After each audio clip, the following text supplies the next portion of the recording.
Paracha Vayera l'Éternel se révéla à lui dans les plaines de Mamré, tandis qu'il était assis à l'entrée de sa tente, pendant la chaleur du jour. Comme il levait les yeux et regardait, il vit 3 personnages debout près de lui. En les voyant, il courut à eux du seuil de la tente et se prosterna contre terre. Et il dit, « Seigneur, si j'ai trouvé grâce à tes yeux, ne passe pas ainsi devant ton serviteur.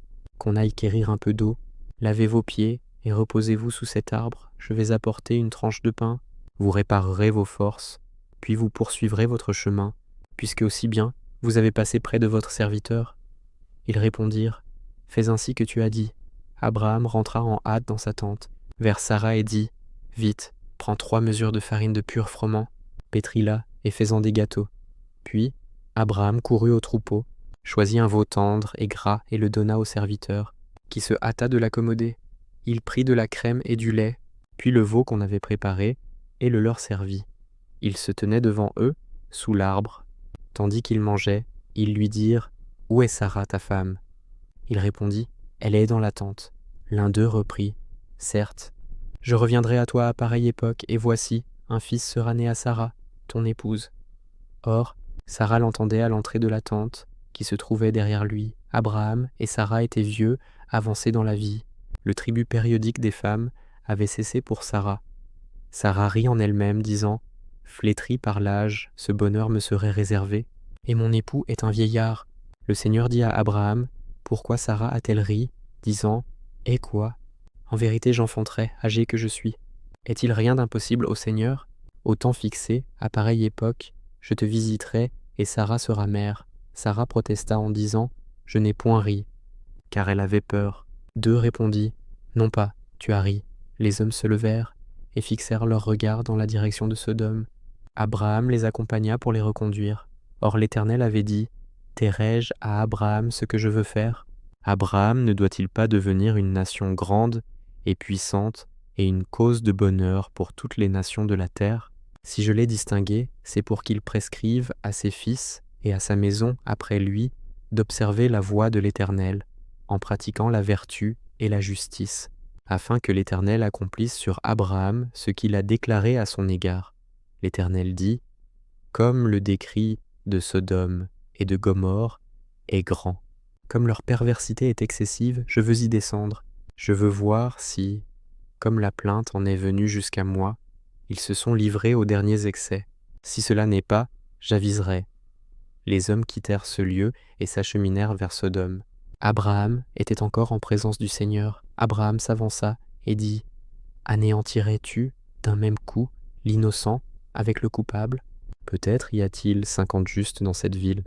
Les feras-tu périr aussi, et ne pardonneras-tu pas à la contrée en faveur des 50 justes qui s'y trouvent?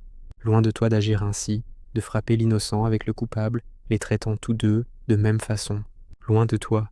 Celui qui juge toute la terre serait-il un juge inique? » Le Seigneur répondit, « Si je trouve à Sodome, au sein de la ville, 50 justes, je pardonnerai à toute la contrée à cause d'eux. » Abraham reprit en disant, « De grâce, j'ai entrepris de parler à mon souverain, moi poussière et cendre.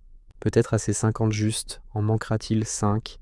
Détruirais-tu pour 5 une ville entière? » Il répondit, « Je ne sévirai point si j'en trouve 45. » Il insista encore en lui disant, « Peut-être s'y en trouvera-t-il 40. » Deux répondit, « Je m'abstiendrai à cause de ces 40. » Il dit, « De grâce, que mon souverain ne s'irrite point de mes paroles.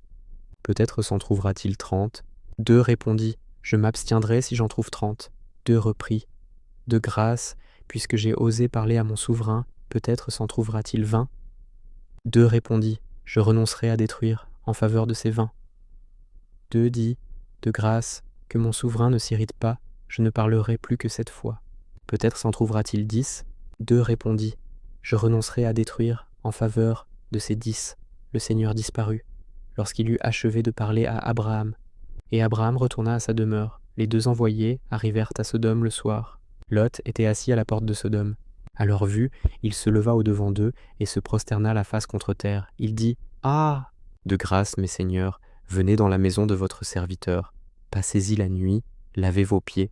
Puis, demain matin, vous pourrez continuer votre route. » Ils répondirent, « Non, nous coucherons sur la voie publique. » Sur ces vives instances, Ils tournèrent de son côté et entrèrent dans sa maison. 2 leur prépara un repas, fit cuire des galettes et ils mangèrent. Ils n'étaient ainsi pas encore couchés lorsque les gens de la ville, les gens de Sodome, s'attroupèrent autour de la maison, jeunes et vieux. Le peuple entier, de tous les coins de la ville, ils appelèrent Lot et lui dirent « Où sont les hommes qui sont venus chez toi cette nuit ? Fais-les sortir vers nous, que nous les connaissions. » Lot alla à leur rencontre, à l'entrée de sa maison, dont il ferma la porte sur lui. Et il dit « De grâce, mes frères, ne leur faites point de mal.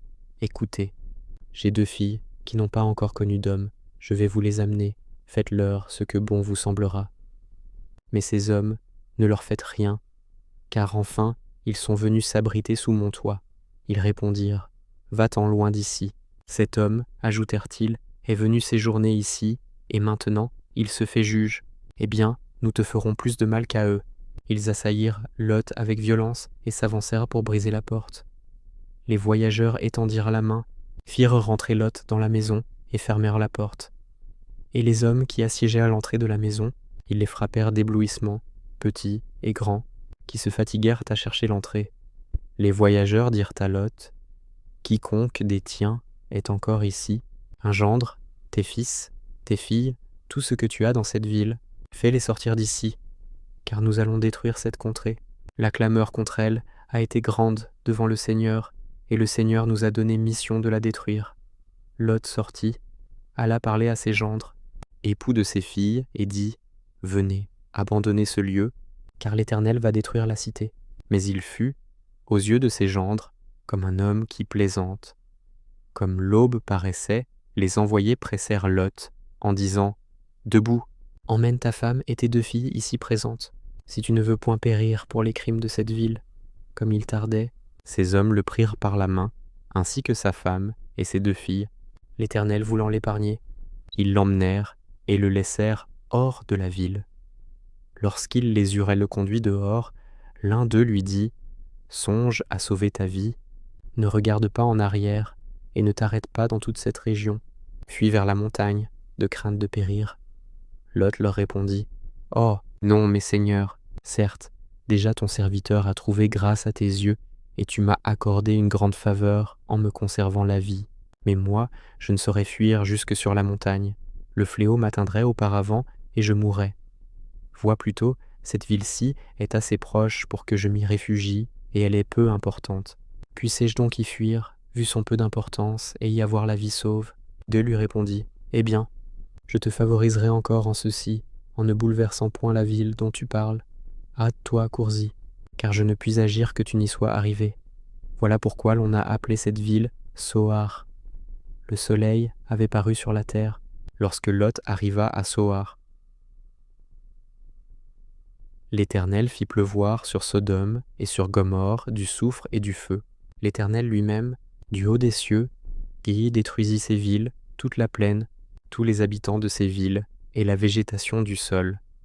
La femme de Lot, ayant regardé en arrière, devint une statue de sel. Abraham se dirigea de bon matin vers l'endroit où il s'était tenu devant le Seigneur. Considéra l'aspect de Sodome et de Gomorrhe et l'aspect de toute la plaine, et il remarqua qu'une exhalaison s'élevait de la terre, semblable à la fumée d'une fournaise. Mais, lorsque Dieu détruisit les villes de la plaine, il s'était souvenu d'Abraham. Il avait fait échapper Lot du milieu de la subversion, tandis qu'il bouleversait la contrée où avait demeuré Lot. Lot monta de Soar et s'établit dans la montagne avec ses 2 filles, car il n'osait rester à Soar. Il y demeura dans une caverne, lui et ses 2 filles. L'aînée dit à la plus jeune, « Notre père est âgé, et il n'y a plus d'homme dans le monde, pour s'unir à nous selon l'usage de toute la terre. Eh bien, enivrons de vin notre père, partageons sa couche, et par notre père nous obtiendrons une postérité. » Elles firent boire du vin à leur père cette même nuit. La fille aînée vint partager sa couche, et il ne la reconnut point lorsqu'elle se coucha, ni lorsqu'elle se leva. Puis, le lendemain, l'aînée dit à la plus jeune, « Voici, j'ai partagé hier la couche de mon père. Enivrons-le encore cette nuit. Tu iras partager son lit, et nous recevrons de notre père une postérité. » elles firent boire, cette nuit, encore du vin à leur père. La cadette se leva, vint à ses côtés, et il ne la reconnut point lors de son coucher et de son lever.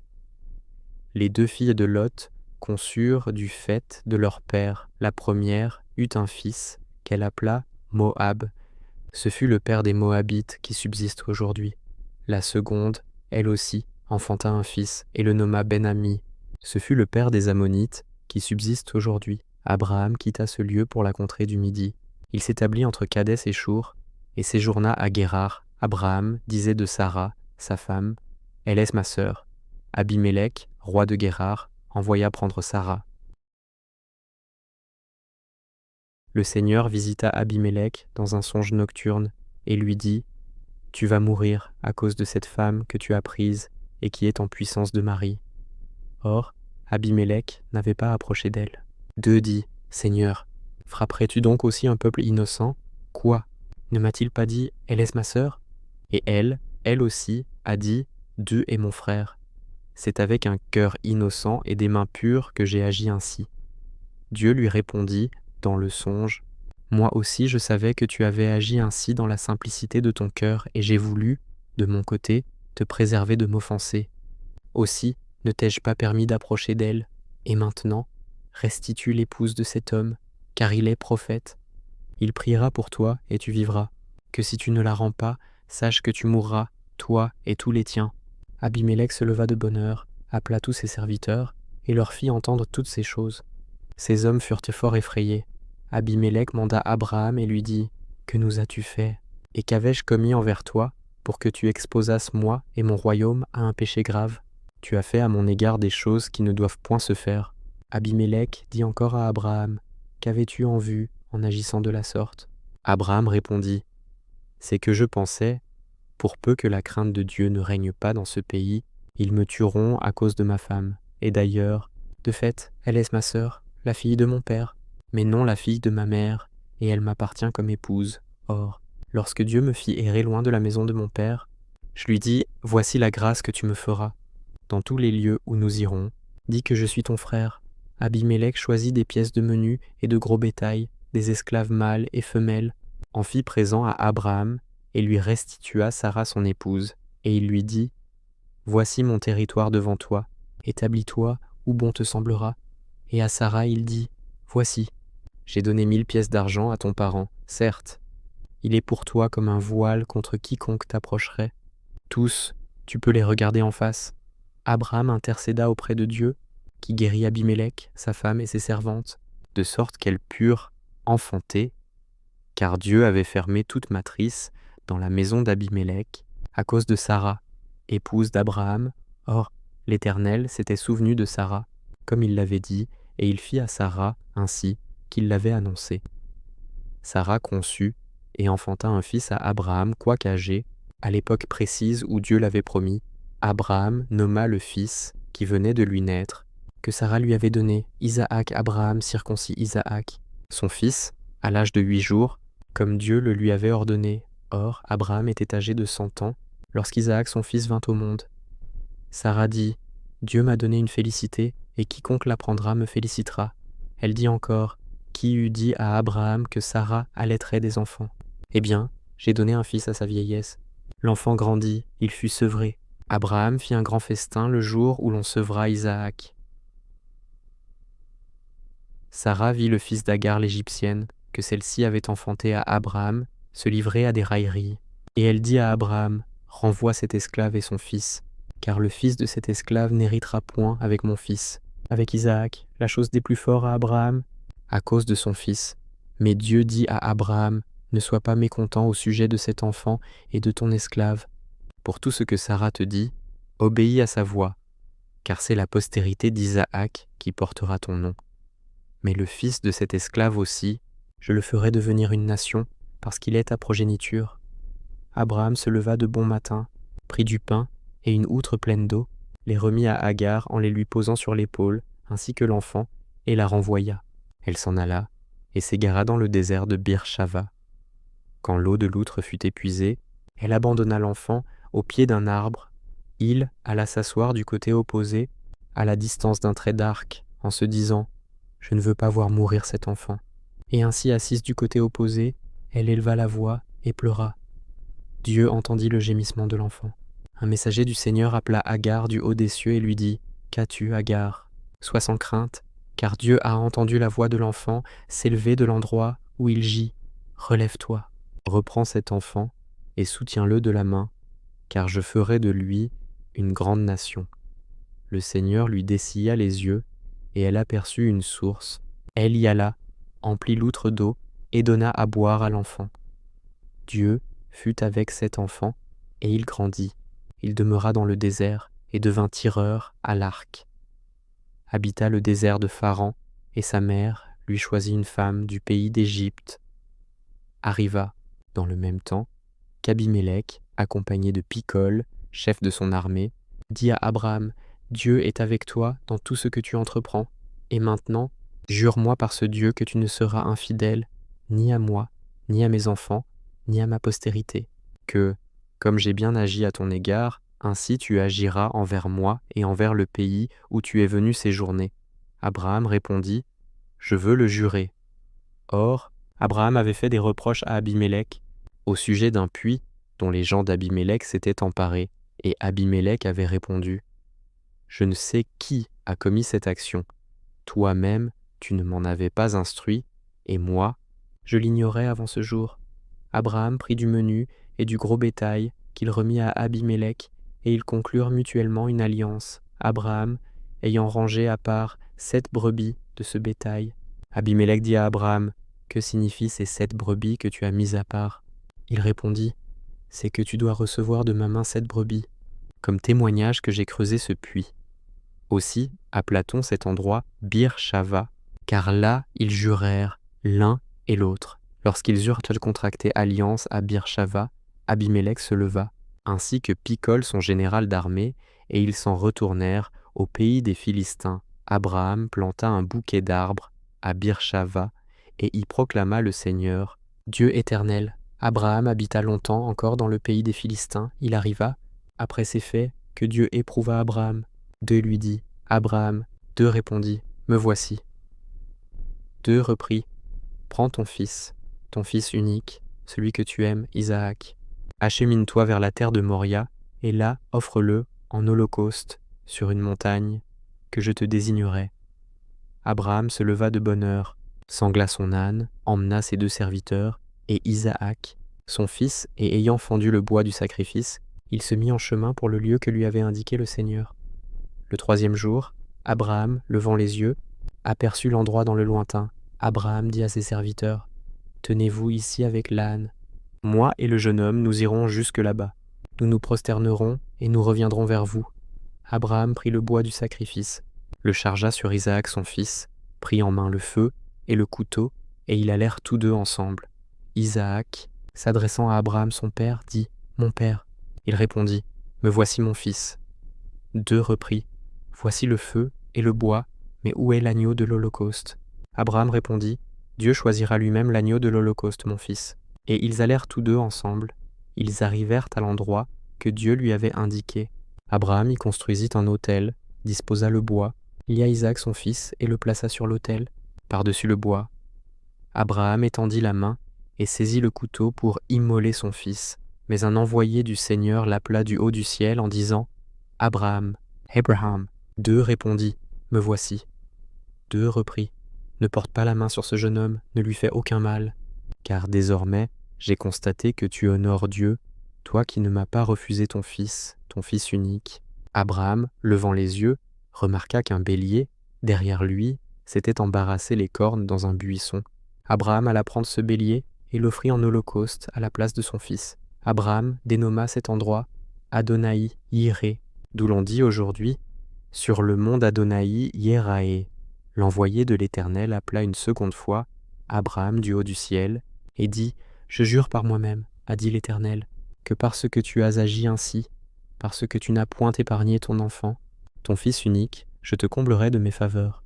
Je multiplierai ta race, comme les étoiles du ciel et comme le sable du rivage de la mer, et ta postérité conquérera les portes de ses ennemis. Et toutes les nations de la terre s'estimeront heureuses par ta postérité. en récompense de ce que tu as obéi à ma voix. » Abraham retourna vers ses serviteurs. Ils se remirent en route ensemble pour Bir-Shava, où Abraham continua d'habiter. Après cet événement, Abraham reçut les nouvelles suivantes. Milca, elle aussi, a donné des enfants à Nahor, ton frère, Ous, son premier-né, Bouz, son frère, Kemuel, père d'Aram, Kesed, Hazo, Pildash, Idlaf et Batuel, lequel Batuel a engendré Rebecca. Milca avait donné ses 8 fils à Nahor, frère d'Abraham, sa concubine, nommée Reuma, avait eu aussi des enfants, Théba, Gaham, Tahash et Maaka. Aphtara, Vayera-la, femme de l'un des jeunes prophètes, vint se plaindre à Élisée, disant « Ton serviteur, mon époux, est mort. Tu sais que ton serviteur révérait l'Éternel. Or, le créancier est venu prendre mes 2 jeunes enfants pour en faire ses esclaves. » Élisée lui répondit « Que puis-je faire pour toi? Dis-moi ce que tu possèdes dans ta demeure. » « Ta servante, répondit-elle, ne possède rien de plus dans sa demeure qu'un vase d'huile. » Il reprit « Va emprunter des vases au dehors. Chez tous tes voisins, des vases vides, mais pas en petit nombre. À ton retour, tu fermeras la porte sur toi et sur tes fils. Tu rempliras tous ces vases, et à mesure qu'ils seront pleins, tu les mettras à part. » Elle le quitta.